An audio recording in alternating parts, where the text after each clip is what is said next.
Lecture 2 class 9 chapter 1 history French revolution. आज हम लोग पढ़ेंगे फ्रेंच रेवोल्यूशन का शुरुआत कैसे हुआ, आउटब्रेक कैसे हुआ। सबसे पहले 5 मई 1789 में लुइस 16 एक असेंबली बुलाए थे स्टेट जनरल्स का, जिसमें नया टैक्स का प्रपोज़ल रखा गया।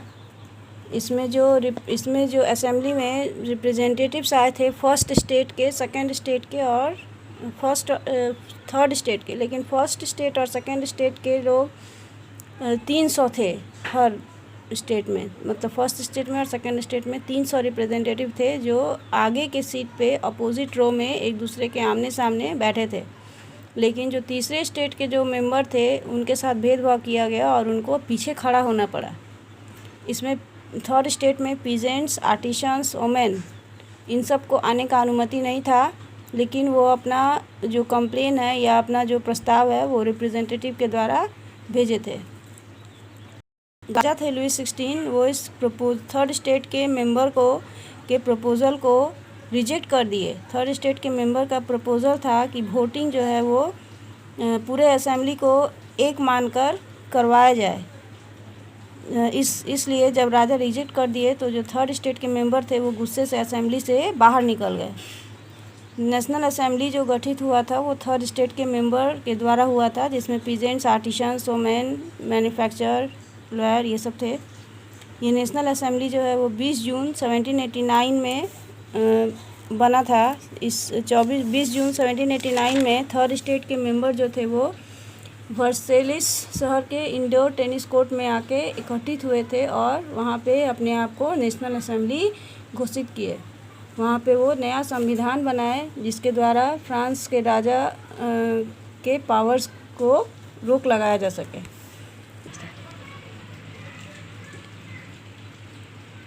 इसमें जो लीडर्स थे नेशनल असेंबली में, उसमें मिराबो, एबिसीज, ये आगे के नेता थे। ये लोग फिलोसफर्स थे। मिराबो जो थे वो नोबिलिटी मतलब सेकंड स्टेट के मेंबर थे, लेकिन उनको जो फ्यूडल प्रिविलेज दिया गया था उसका वो बहिष्कार किए थे, मतलब उसको नहीं स्वीकार किए थे। उसके दूसरे थे एबिसीज, ये फर्स्ट स्टेट के मेंबर थे। ये एक प्रीस्ट थे जो एक पैम्पलेट लिखे थे, what is the third state. मतलब ये दोनों फर्स्ट और सेकंड स्टेट के मेंबर होने के बावजूद ये इनका विरोध किए थे। अब हम पढ़ेंगे रिवोल्ट एट बेस्टाइल।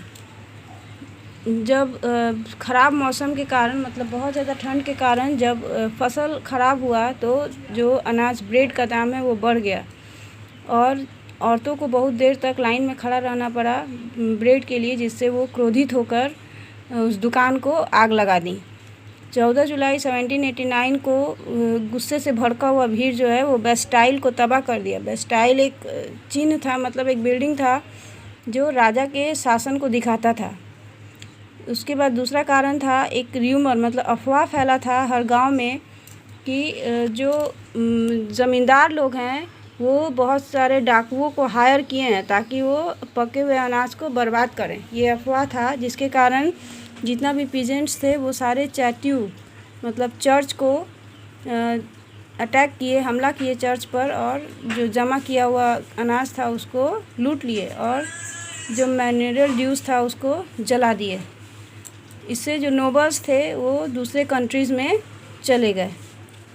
अब हम पढ़ेंगे एंड ऑफ स्पेशल प्रिविलेजेस, मतलब जो स्पेशल फ़ायदा मिलता था राजा के द्वारा फर्स्ट और सेकंड स्टेट को, उसके बाद उसका ख़त्म हुआ।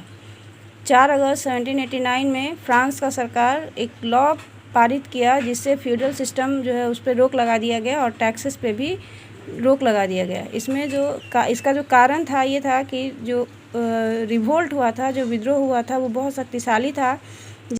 16 राजा को समझ में आया कि जो कॉन्स्टिट्यूशन नेशनल असेंबली बनाया है उससे उनके पावर पे लिमिट लग जाएगा। फर्स्ट स्टेट मेंबर इससे फर्स्ट स्टेट के जो मेंबर थे, जो क्लर्जी लोग थे, उनको अपना जो टीथ टैक्स लेते थे पीजेंट से वो छोड़ देना पड़ा और उनको जो प्रिविलेजेस दिया जाता था, मतलब उनको टैक्स नहीं जमा करना पड़ता था, ये भी अब उनको जमा करना पड़ा। और जो चर्च के अंदर में ज़मीन था वो भी सरकार के पास आ गया। इससे सरकार को बहुत ज़्यादा धन का फ़ायदा हुआ। 2 बिलियन लेवर्स का फ़ायदा हुआ। लेवर्स यहाँ पे फ्रेंच करेंसी है जो 1794 में बंद कर दिया गया। अब फ्रांस जो है वो कॉन्स्टिट्यूशनल मोनार्की बना, मतलब राजतंत्र तो था लेकिन साथ में नेशनल असेंबली का संविधान के अनुसार भी उसको चलना पड़ता था। ये नेशनल असेंबली जो कॉन्स्टिट्यूशन बना रहा था वो 1791 में कंप्लीट हुआ। इसका मुख्य उद्देश्य था कि राजा के पावर्स पे रोक लगाना, लिमिट करना, उसको हद सीमित करना, और ये दूसरा उद्देश्य था कि जो पावर्स है वो लेजिस्लेटिव, एक्जीक्यूटिव और जुडिशरी में बटा हुआ हो। उसके बाद नेशनल असेंबली का कानून क्या क्या था। नेशनल असेंबली जो है क्या था, ये नेशनल असेंबली में मेंबर्स जो हैं इनडायरेक्टली इलेक्टेड होते थे, मतलब जो एक्टिव सिटीजन्स थे वो इलेक्टर्स के लिए वोट देते थे, who in turn choose assembly members. और ये जो वोटर्स इलेक्टर्स होते थे वो अपने आप में नेशनल असेंबली के मेंबर्स को चुनते थे। अब न्यू लॉज, नया क्या नियम आया। जो नया नियम लागू हुआ जब फ्रांस कॉन्स्टिट्यूशनल मोनार्की बना तो उसमें ये 3 नियम लागू हुआ था। उसमें 25 साल के जो मैन थे, मतलब जो मर्द थे, जो टैक्स देते थे एक मज़दूर के 3 दिन के सैलरी के बराबर का, वही एक्टिव सिटीजन्स जाने जाते थे और उन्हीं को वोट देने का अधिकार था। और बाकी जो मैन वोमेन और जो वोट नहीं देते थे इतना, वो पैसिव सिटीजन्स माने जाते थे। और इलेक्टर बनने के लिए, नेशनल असेंबली का इलेक्टर बनने के लिए या नेशनल असेंबली का मेंबर बनने के लिए किसी भी व्यक्ति को हाईएस्ट टैक्स देने वाला होना चाहिए था। ये उनका क्वालिफ़िकेशन था।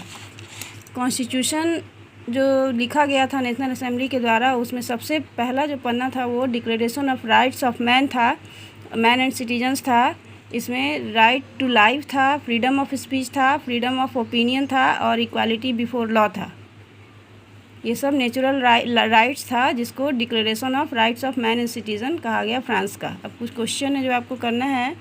इसमें पहला क्वेश्चन है, कितने अमेरिकन कॉलोनीज़ आज़ाद हुए थे लुई 16 के मदद से। उसके बाद कितना कर्ज बढ़ा था फ्रांस का जब वार हुआ था उस समय।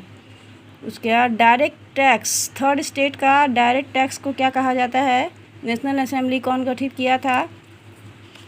इनमें से 3 इंस्टीट्यूशन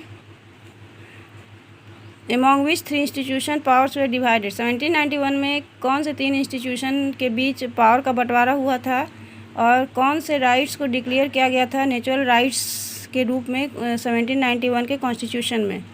उसके बाद किसी भी पर्सन को इलेक्टर या मेंबर ऑफ नेशनल असेंबली बनने के लिए क्या क्वालिफ़िकेशन चाहिए होता था, और एक्टिव सिटीजन्स फ्रांस में किसको कहा जाता था।